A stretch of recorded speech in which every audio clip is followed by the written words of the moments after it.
अस्सलामु अलैकुम वरहमतुल्लाहि वबरकातुह।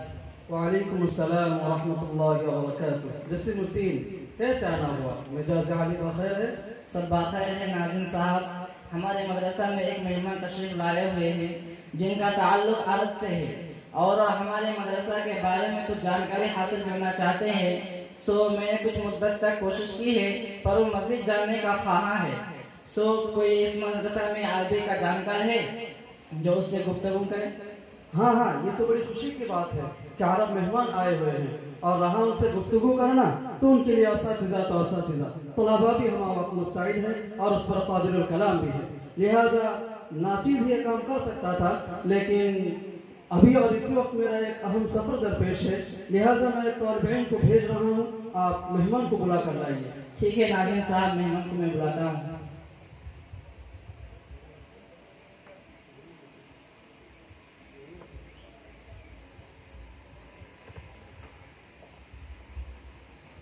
अस्सलामु अलैकुम वरहमतुल्लाहि वबरकातुह। वअलैकुम अस्सलाम वरहमतुल्लाहि वबरकातुह। كيف حالك يا شيخ؟ الحمد لله طيب. أريد أن أستفسر عن أحوال مدرستكم. جيد، أنا مستعد لخدمتك. ما اسم المدرسة ومن مؤسسها ومتى؟ اسم المدرسة الفاروقية، أسسها الشيخ شاكر الإسلام حفظه الله، وأسست قبل 5 سنوات. كيف تجري هذه المدرسة وكيف تتم حوائجها؟ المدرسة لا تقبل أي مساعدة من الحكومة، بل تجري وتتم حوائجها بعناية عامة المسلمين.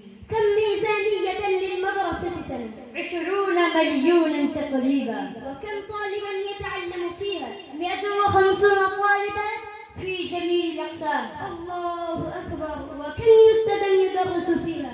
10 أساتذة يدرسون فيها. وكم قسما للمدرسة؟ 3 أقسام للمدرسة.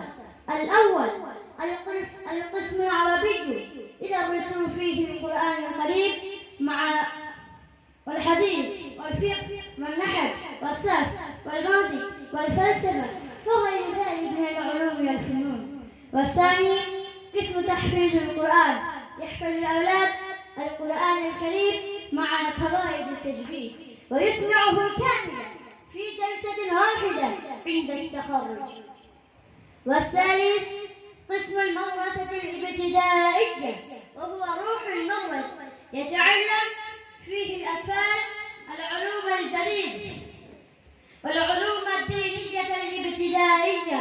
والجدير بالذكر الطلاب يتدربون على الكمبيوتر أيضا في أوقات الفراغ. ما شاء الله، وجدت المدرسة ومنهجها أحسن مما كنت أتصور. أتمنى لها مزيدا من التقدم والنجاح مع مرور الأيام، وسوف أتشرف بعناية المدرسة. إلى اللقاء. السلام عليكم. وعليكم السلام.